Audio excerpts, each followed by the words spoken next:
बदलापूर पूर्व police station ADR क्रमांक 53/2022 येथील जी मयत महिला होती निर्जा रुपेश आंबेडकर यांचा मृत्यू झाल्याने या अनुषंगानं हा एडीआर दाखल होता।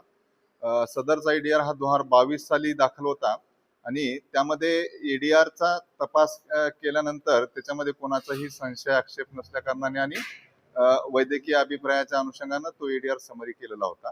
परंतु काही दिवसापूर्वी आम्हाला या एडीआरच्या अनुषंगाने काही इतर माहिती मिळाली होती। त्या माहितीमध्ये सदरचा मृत्यू हा नैसर्गिक नसून तो एक हत्या असल्याच्या आम्हाला गोपनीय माहिती मिळाल्या होत्या। त्या अनुषंगाने आम्ही मागील 6 महिन्यापासून याच्यावर वर्कआउट करत होतो। याच्यामध्ये याच्यापूर्वी काढलेले जे सीडीआर आहेत त्या सीडीआरचा अनालिसिस आणि गोपनीय माहिती या अनुषंगाने त्याचा आमचा तपास चालू होता। या तपास हा पूर्णपणे गोपनीयरित्या चालू होता। यामध्ये 2 तारखेला 2 डिसेंबर 2025 रोजी एक यातील आरोपी जो आहे या आरोपीने एक 109 BNS प्रमाणे एक गुन्हा केलेला होता जो की हाफ मर्डरचा गुन्हा आहे। त्यामध्ये आम्ही त्या आरोपीला अटक केल्यानंतर ह्या घटनेच्या अनुषंगाने आम्ही त्यांना माहिती विचारली तर त्यांनी त्या घटनेची आम्हाला कबुली दिली।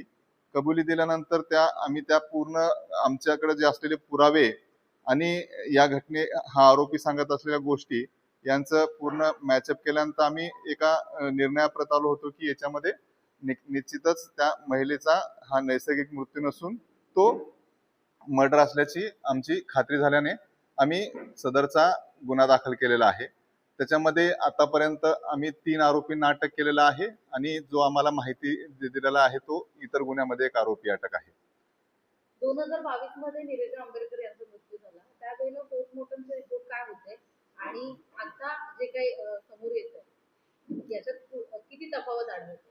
नाही, आधीचे जे पोस्टमॉर्टम रिपोर्ट झालेले होते त्या रिपोर्टचा आम्ही अजून अभ्यास चालू ठेवलेला आहे। त्याच्यामध्ये त्यांचे जे तज्ञ आहेत त्या तज्ञांकडे त्या अनुषंगाने आम्ही क्युरी करणार आहोत आणि त्याच्यामध्ये जे दिलेलं रिझन आहे त्या रिझनच्या अनुषंगाने सुद्धा आमचा तपास चालू आहे।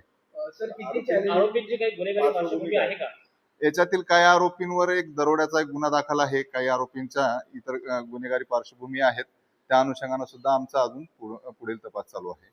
सर किती चॅलेंजिंग होतं कारण 3 वर्षानंतर पुन्हा अशा प्रकारे तपास करणं किती आव्हानात्मक होतं पोलिसांसाठी? ह्याच्यामध्ये जे पुरावे आहेत त्या पुराव्याच्या अनुषंगाने निश्चितच आम्हाला हे चॅलेंज आहे, परंतु आम्ही त्या कन्क्लुजन पर्यंत पोहोचलेलो आहोत। त्यामध्ये आम्हाला भरीव पुरावा मिळालेला आहे। अजूनही त्याच्यामध्ये तपास करून एक कॉन्क्रीट तपास आमचा पूर्ण करून आम्ही मान्य न्यायालयासमोर या अनुषंगाने दोषारोपपत्र सादर करू। सर सुरुवातीला जेव्हा एडीआर दाखल झाला होता तेव्हा वैद्यकीय तपासामध्ये डॉक्टरांना सर्पदंशाने मृत्यू झाला असं आढळून आलं नाही कारण नैसर्गिक मृत्यू असं सांगण्यात आलं होतं। हो, त्या अनुषंगाने सुद्धा आमचा तपास चालू आहे। डॉक्टरांचा सुद्धा आम्ही त्याच्यामध्ये त्यांना इन्क्वायरीला बोलवणार आहोत आणि त्यांच्याकडनं या अनुषंगाने माहिती घेणार आहोत। किती आरोपी अटक आहेत आणि किती अटक होणं बाकी आहे? अद्यापर्यंत आपण 3 आरोपींना अटक केलेला आहे आणि यातील जो महत्वाचा दुसरा एक आरोपी जो आहे तो इतर गुन्ह्यामध्ये अटक आहे, त्याला आपण या गुन्ह्यामध्ये वर्ग करून घेणार आहोत। क्या आप अपने सोशल मीडिया अकाउंट्स और गूगल बिजनेस प्रोफाइल को संभाल नहीं पा रहे?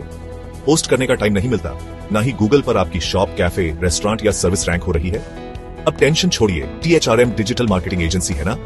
हम आपके सोशल मीडिया हैंडल्स और गूगल SEO दोनों को संभालते हैं और वो भी सिर्फ 25,000 रुपए पर मंथ। मिनिमम 6 महीने का कॉन्ट्रैक्ट जरूरी है क्योंकि हम क्विक फिक्स नहीं रियल ग्रोथ करते हैं। आज ही मिलिए THRM के ऑफिस में।